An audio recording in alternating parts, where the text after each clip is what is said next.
नमस्कार। संतोष की रिपोर्ट में आप सबों का स्वागत है। और आज हम संतोष की रिपोर्ट में बात बिहार की उस सियासत की करने जा रहे हैं जिस सियासत के सहारे नीतीश 20 वर्षों तक बिहार पर शासन किए। हम बात गवर्नेंस की कर रहे हैं, बात भ्रष्टाचार की कर रहे हैं और बात कानून की राज के साथ साथ डेवलपमेंट की कर रहे हैं। बिहार की जनता ने हमेशा नीतीश को पिछले 20 वर्षों से 2005 से जो साथ देना शुरू किया वो कल तक नीतीश के साथ खड़ा था। लेकिन आगे अब क्या होगा, बड़ा सवाल है। क्योंकि जिन सवालों के सहारे नीतीश बिहार के गद्दी पर पहुंचे थे, आज उन्हीं सवालों से पूरा नीतीश का मंत्रिमंडल घिरा हुआ है। खुद नीतीश घिरे हुए हैं। जिस परिवारवाद की आलोचना करते हुए नीतीश थकते नहीं थे, आज उसी परिवारवाद के कह सकते हैं कि शिकंजे में कसते हुए दिख रहे हैं। अपना बेटा को राजनीति में नहीं लाए, यही परिवारवाद नहीं है। जिस तरीके से दामादवाद हुआ है और जिस स्तर पर हुआ है, जिस तरीके से आयोग में रेवड़ी बांटी गई है, डीके बॉस पर ही आरोप लग गया कि वो अपनी पत्नी को राज्य महिला आयोग का सदस्य बना लिए हैं। संजय झा पर आरोप लग गया है कि अपनी बेटी को उन्होंने सुप्रीम कोर्ट में पैनल किया है। तो ये सारे जो तथ्य आज तेजस्वी ने प्रेस कॉन्फ्रेंस में उठाया है, उस प्रश्न के बाद नीतीश कुमार बिहार की जनता को क्या कहने जाएंगे? कौन सा जंगल राज का याद दिलाएंगे? कौन सा परिवारवाद का याद दिलाएंगे? कौन सा भ्रष्टाचार का याद दिलवाएंगे? क्योंकि ईडी ने तो इनके पूरे सिस्टम के भ्रष्टाचार को उजागर कर दिया कि यहाँ देखिए कैसे आईएएस अधिकारी एक ठेकेदार मिलकर जो है खेल कर रहा है और यहाँ से हजारों करोड़ रुपया विदेश में भेज दिया। वो तो ईडी कह रही है ना, ऑन रिकॉर्ड, और एफआईआर दर्ज हो चुकी है। कई आईएएस अधिकारी पर जांच चल रहा है, लगातार छापेमारी चल रही है। तो जो यूएसपी भ्रष्टाचार को लेकर जीरो टॉलरेंस का था, वो यूएसपी भी समाप्त होता हुआ दिख रहा है। क्राइम की तो बात छोड़ ही दीजिए। Capital of crime Rahul Gandhi ने कहा कोई गलत थोड़ी कहा। अगर ये स्थिति नहीं थी तो एसएसपी को बदले क्यों? इस एसएसपी के 6 महीने के कार्यकाल में 300 से अधिक हत्याएं हुई है। आज ही पूरा डाटा सामने आया है। तो कैसे हुआ? कैपिटल ऑफ क्राइम था तभी तो आप एसएसपी को हटाए। तो किस जंगल राज के खिलाफ वोट मांगने रही है? भ्रष्टाचार के खिलाफ क्या वोट मांगे? परिवारवाद के खिलाफ क्या होगा? ये सारे सवाल तो आज तेजस्वी ने उठाया है। उन सवालों का जवाब न नीतीश के पास है, न नीतीश के आसपास रहने वाले लोगों के पास है। क्योंकि हर कोई उसी खेल में शामिल है।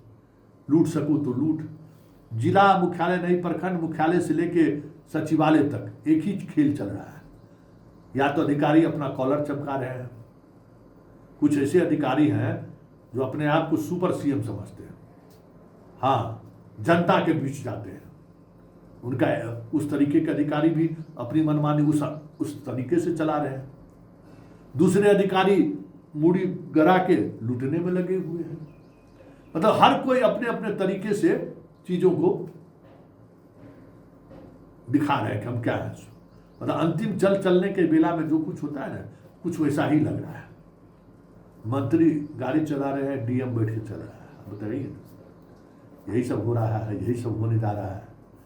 लग ही नहीं रहा कि इस स्टेट में जो है सो कोई सरकार है। ऐसे में मोदी जी आ रहे हैं 20 तारीख को, वो कौन सा चेहरा लेके वोट मांगेंगे? क्या कहेंगे? डबल इंजन की सरकार है। कौन सा ऐसा डेवलपमेंट कर दिए है बिहार में जो गुजरात के बराबर हम लोग आ गए? क्या किस आधार पर वोट मांगने आएंगे? परिवारवाद में लोग मुँह चिढ़ाएगा उनको।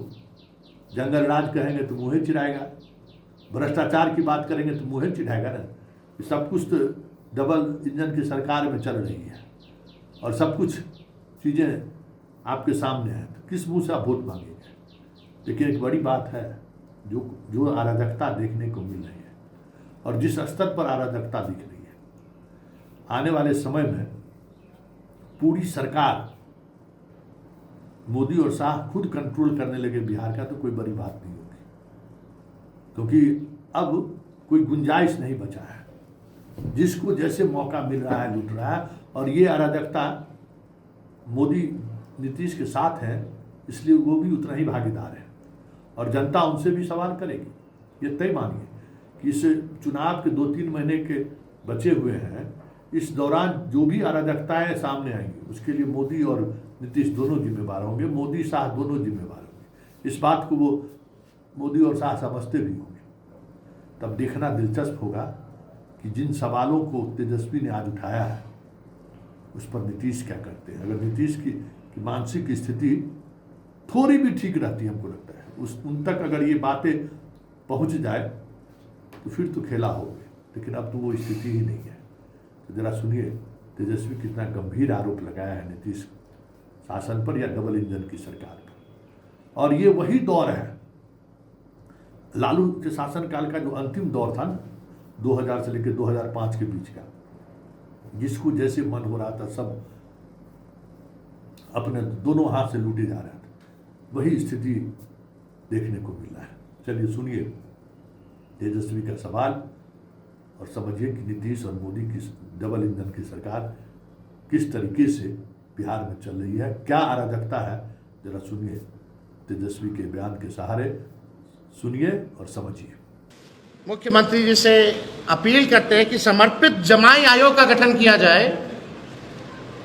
रामविलास पासवान जी के दामाद को आयोग में जगह मिली है, अशोक चौधरी जी के दामाद को आयोग में जगह मिली है, मांझी जी के दामाद को भी आयोग में जगह मिली है।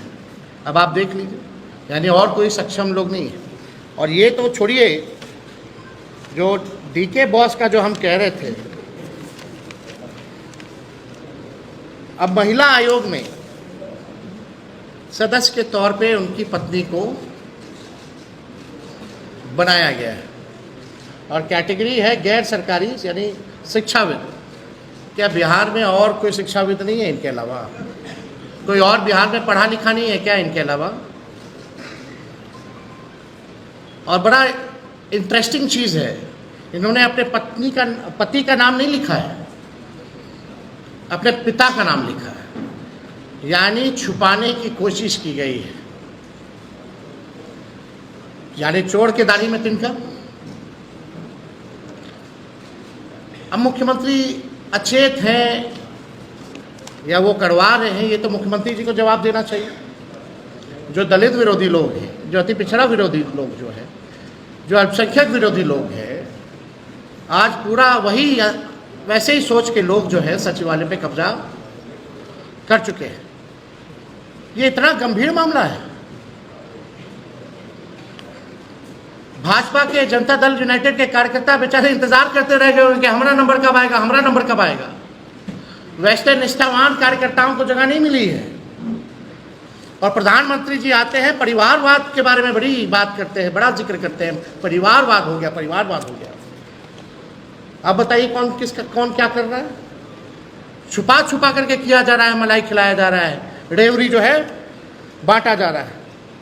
हम तो कहना चाहते हैं प्रधानमंत्री जी, मुख्यमंत्री जी को कह दीजिए या आप दोनों मिल करके बिहार में स्पेशल अरेंजमेंट कमीशन का गठन कर दीजिए। स्पेशल अरेंजमेंट का, फल्ला जी के दामाद को, फल्ला जी के पत्नी को, फल्ला जी का बेटा बेटी को वहां डाल दीजिए। अब बचा क्या है बिहार में? लगातार परिवारवाद पे लोग जो है हम लोगों को ज्ञान देते हैं। और हो क्या रहा है यहाँ इस सरकार में बैठे हुए? ये लोग आयोग में क्या काम करेगा? यानी बिहार का मंत्रालय भी ऐसे ही बर्बाद कर दिया इन लोगों ने, सचिवालय भी बर्बाद कर दिया, सुप्रीम कोर्ट में पैनल भी बर्बाद कर दिया, पूरा सिस्टम जो है कोलैप्स कर दिया गया। चंद लोग जो भूंजा पार्टी जो है वही लोग जो है अब चलाने का। और यही नहीं, सुप्रीम कोर्ट में भी कार्यकारी अध्यक्ष की 2 पुत्री हैं, उनको भी जो है बिहार सरकार के तरफ से ग्रुप ए पैनल काउंसिल जो है बनाया गया है। मतलब जिस वकीलों का 20-20 साल तक एक्सपीरियंस होता है उसको भी ये नहीं मिल पाता ये पद, और माननीय वर्किंग प्रेसिडेंट जो जनता दल यूनाइटेड के हैं, उनकी दोनों बेटियों को सुप्रीम कोर्ट में एडवोकेट ऑन रिकॉर्ड के पद से नवाजा गया। क्या बिहार भर में और कोई वकील नहीं है जिसका तजुर्बा इन लोगों से ज़्यादा है?